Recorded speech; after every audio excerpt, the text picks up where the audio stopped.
c'est une immense question, mais en gros, pour aller très vite, on est en train de passer d'un modèle de production, un modèle économique, de production de masse pour la consommation de masse, à un nouveau modèle qui est une production distribuée pour une consommation soit personnalisée, soit customisée, comme on dit, beaucoup plus ciblée, selon les besoins des consommateurs ou des clients des entreprises.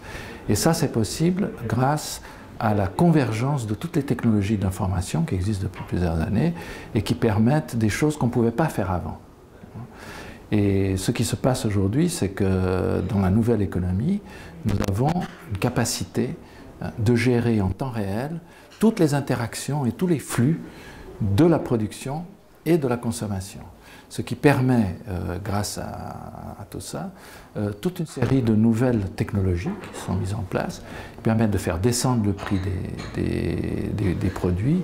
Le prix permet de diviser la chaîne de production en des tas de minuscules petits produits qui se mettant ensemble créent ce produit, et qui permet surtout d'innover très rapidement. C'est-à-dire qu'on change un produit, on change la manière de fabriquer de plus en plus vite pour s'adapter aux besoins presque individualisés des gens.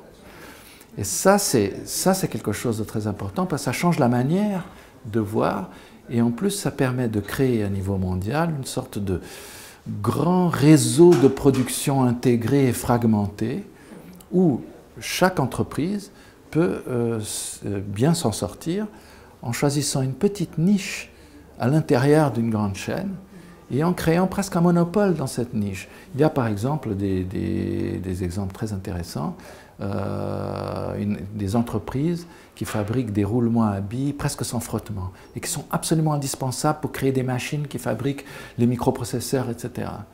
Ces entreprises-là, il y en a 2 ou 3, détiennent 80% du marché mondial, donc ils font beaucoup d'argent, mais sur une petite niche, très petite. Et donc tout ça crée une sorte de grand réseau de production où on peut avoir des entreprises qui font beaucoup d'argent sans rien produire. C'est Apple, ne produit rien. Apple produit le logiciel, le design et le merchandising. Mais tout le reste est produit par d'autres entreprises. Et vous avez de plus en plus ça. Et donc on rentre dans une économie de l'innovation permanente. Ça c'est très important. Et toutes les entreprises qui pensaient qu'on pouvait s'en sortir, ou les pays qui pensaient qu'on pouvait s'en sortir simplement avec la production de masse, le même produit fait par tout le monde, sont en train de perdre un peu la valeur ajoutée, leur place sur le marché, parce que de plus en plus de monde veut des produits bien ciblés, etc. etc. Donc c'est ça la grande différence qu'on a aujourd'hui avec les nouvelles technologies.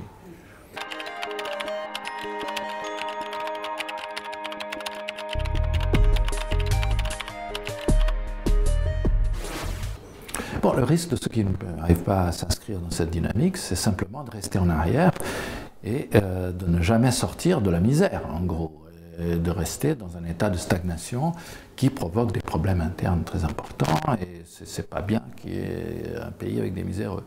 Mais ce qui est intéressant, c'est que de plus en plus, il ne s'agit pas de pays.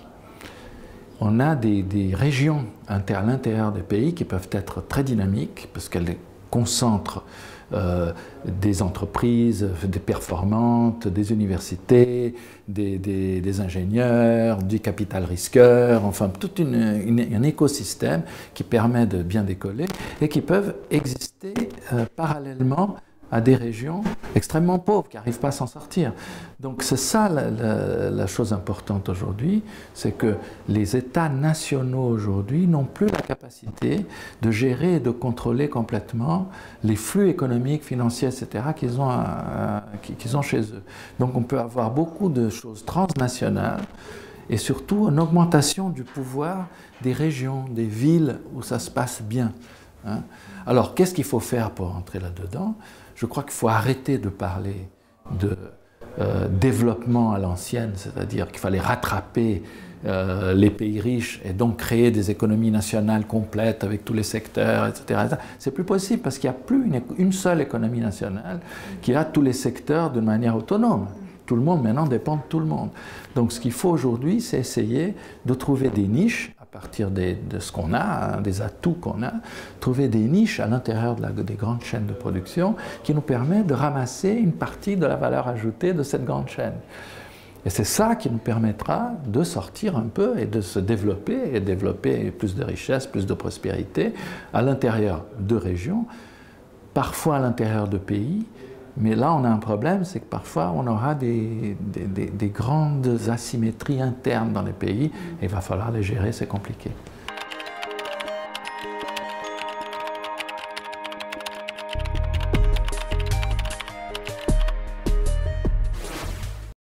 L'Atlantique Sud a un problème, c'est que la plupart des économies de l'Atlantique Sud dépendent des matières premières. Donc, quand on dépend des matières premières, on dépend des cycles des matières premières. Donc, quand ça va bien, on va bien. Quand ça va mal, ça va mal. C'est ce qu'on appelle au Brésil l'envol de la poule. On fait, c'est la poule qui fait... Voilà. Donc, il faut qu'on trouve quelque chose de mieux par rapport à ça. Alors, certains pays comme le Brésil ont déjà une base industrielle plus forte, etc. Mais ce qu'il faut pour tous ces pays, c'est de trouver, à partir de leurs atouts personnels, la capacité de trouver ces fameuses niches. Moi, je pense, je ne connais pas assez le Maroc, mais comme ça, en regardant, je me dis, le Maroc a une grande industrie de phosphate. Donc, industrie de phosphate, ça veut dire chimie. Donc, on a un know-how de chimie ancien qui existe. Pourquoi est-ce qu'on ne pourrait pas utiliser ce know-how autour de l'industrie chimique à partir du phosphate pour petit à petit créer un pôle, un cluster de chimie fine, puisqu'on a déjà des ingénieurs, on a des gens qui sont, etc. Et donc, peut-être, je dis ça comme ça, parce que je ne connais pas assez le secteur, mais je dis, c'est pour vous donner un exemple de comment on peut, à partir de quelque chose... Tangemet, c'était une très bonne idée, parce qu'on a utilisé cette position géographique pour réellement créer quelque chose qui fonctionne, parce qu'on est à proximité de l'Europe, on est à proximité, etc. Donc, on crée... vous savez, par exemple, que le plus grand port de la Méditerranée, c'est Rotterdam. Parce que tous les navires arrivent à Rotterdam, et ensuite on fait du cabotage avec Tangemet. Tangemet peut tout à fait prendre une partie du trafic international de Rotterdam, par exemple, ce qui arrive déjà dans une certaine manière. Donc, il y a des tas d'atouts comme ça. Les services au Maroc sont très importants. Donc, il faut trouver ces niches. Il ne faut pas essayer de refaire l'histoire des pays développés depuis le début du XXe siècle. Ça n'a aucun sens, parce que même ces pays-là ne peuvent plus travailler comme ça. Il faut trouver un bon positionnement à l'intérieur d'une chaîne qui n'est plus une chaîne nationale, mais qui est une chaîne globale. Voilà.